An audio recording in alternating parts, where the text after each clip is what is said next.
Hello, my name is Jordan.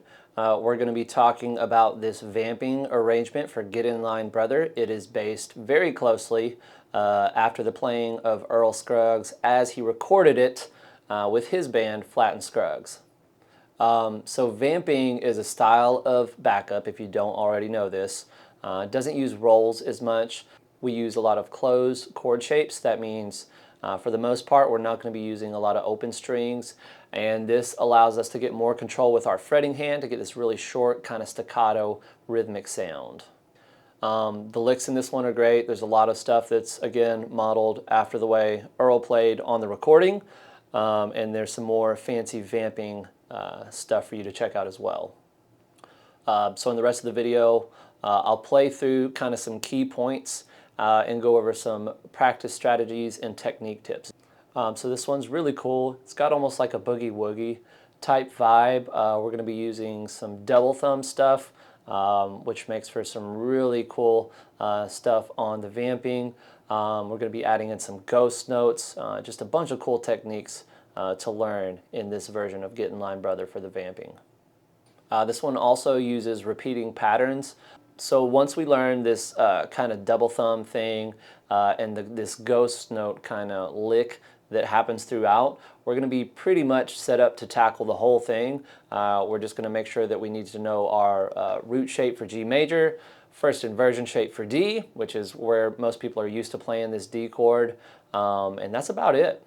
We'll just need to make sure to make listening a part of our practice so we know how long we're staying on each chord before we need to switch to another. So I'm not going to play through this whole thing. As I said, it's a lot of repeating patterns, but let's take a look at a few of those key moments, those key patterns. First, let's just look at measure 1. So we're starting with this root shape G major chord right here. And at first we're just doing a standard vamp pattern. It's got that boom chuck sound. Right, so for the first 3 beats we're just doing that. The 4th beat is where we add in this cool kind of double thumb. It's just raking down over the 4th string and the 3rd string, and then we're pinching with index and middle on strings 1 and 2. Right? And so as I said, we're adding that in on the 4th beat. So you may just want to practice this at first. And it's cool because that right hand pattern or that picking hand pattern is something that we can use with almost any chord shape. So if I'm playing measure 1, here's what it sounds like.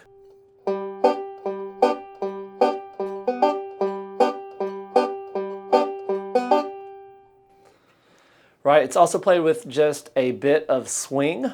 So if you're using TuneFox, make sure to engage that swing feature. And that swing feel switch is located in the playback tab. To demonstrate the difference, I'm going to play it both ways here. So I'm going to do just this kind of repeating double thumb pattern without swing feel. And here's swing. Right, so there's just that bit of a hesitation, a bit of a longer note before we pick the 3rd string. So instead of explaining what's probably going to be some music theory stuff that might be complex and overwhelming for you, I'm just going to advise you to make listening a part of your practice. If you're using TuneFox, engage that swing feel, turn on the focus feature, and listen to just one measure a bunch of times, or listen to the whole song as well before you play it. And then use the playlist links that we provide to make listening to the original recording a part of your practice. You'll start to get the feel of it naturally just because you're hearing it a bunch, right? You're learning the language in a natural way. All right, so most of the time that double thumb thing is happening at the end of the measure on beat 4, right? So it's like,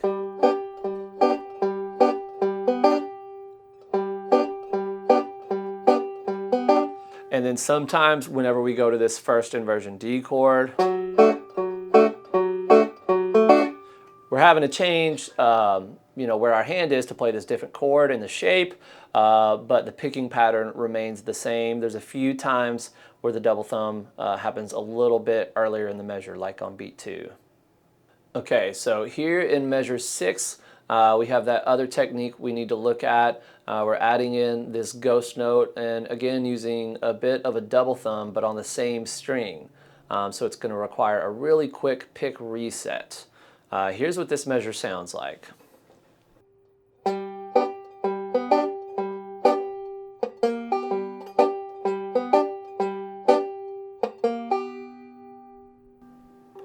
Okay, so I'm starting out just a basic vamp, boom chuck, double thumb, little mini rake going from 4 to 3, right? And then that 2-finger pinch that we've already talked about, another basic boom chuck. And the end, on beat 4, the end of this measure, we're not playing anything on beat 4.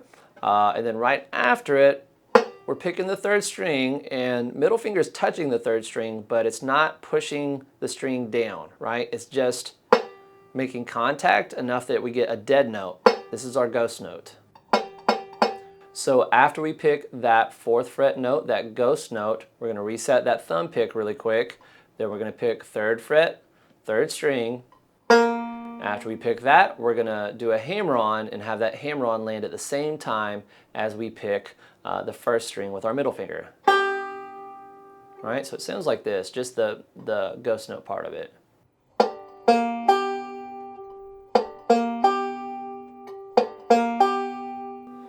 So you may just want to focus on just that component before trying the whole measure. But once you do have that little piece there, once you're able to kind of get that coordination down, try the whole measure at a speed you can handle. Use that focus feature in TuneFox and then bump up the tempo bit by bit. Okay, here's what it sounds like again together.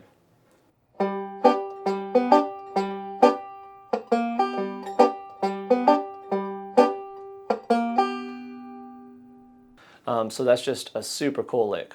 So some technique advice. When we're doing the double thumb rake, right, when we have to go from 4th string to 3rd, sometimes it can help us to kind of angle the hand down a little bit like this. We'll call this low position, right? The pick kind of glides over from one string to the other a lot easier. If our pick is like kind of perpendicular to the banjo head, it can be a lot harder. It's doable. It also sounds a lot different, right? Listen when I use this low position. A lot thinner sound. Kind of fuller, fatter sound. So try both, see what works for your hand. And the same would go for the double thumb thing that we need to play that ghost note and that quick pick reset there with the thumb.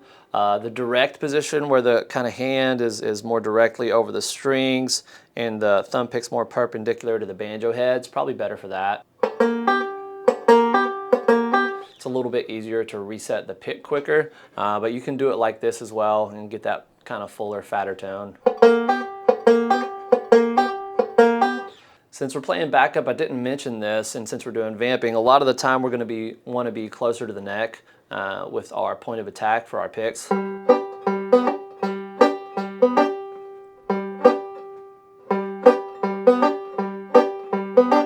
Right, just gets kind of that warmer, fuller sound. This kind of closer to the bridge is usually reserved for more lead stuff and sometimes some rolling backup. Again, just make listening a part of your practice. Do it with measures that are tough for you using that focus feature. Listen to the entire arrangement of this backup maybe once or twice before physically practicing, and listen to that original recording. I promise you this repetitive and regular listening practice will pay off. You will reap big rewards from it as a player if you commit to it. I want to take a look at one of the really cool Scruggs vamping licks. Check this one out. This one is the vamping lick for measure 1.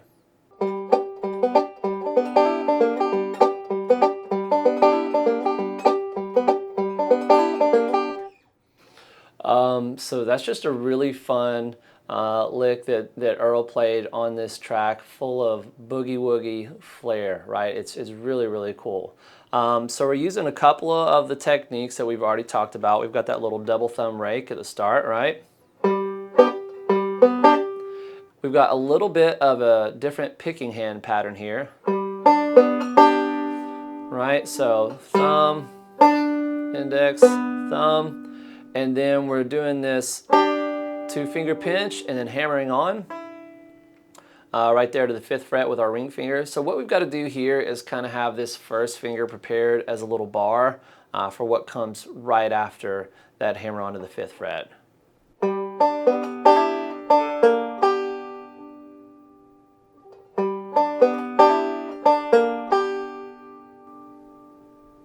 And this one is kind of similar to the timing of where we play the little ghost note riff that we already talked about. We're not playing anything on beat 4.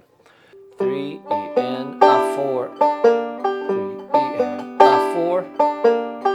Right, so you can see when I'm counting it, when I get to beat 4, there's nothing happening there, right? Just a little bit of space, and that's part of the thing that makes this so cool, is his use of space to create a really cool musical statement. Again, use the focus feature to listen repeatedly. With enough listens, you will get it. You will start to understand it, and it will make you play it better, and it will make you memorize the way this thing sounds. It's important. Quick little bit of theory kind of awareness and a cool connection to another Scruggs riff. This one is playing out of the major 6 to get this hammer-on sound. And it's also similar to this other classic Scruggs riff.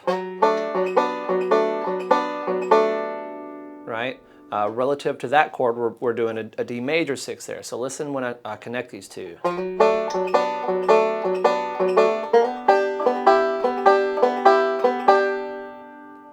Right?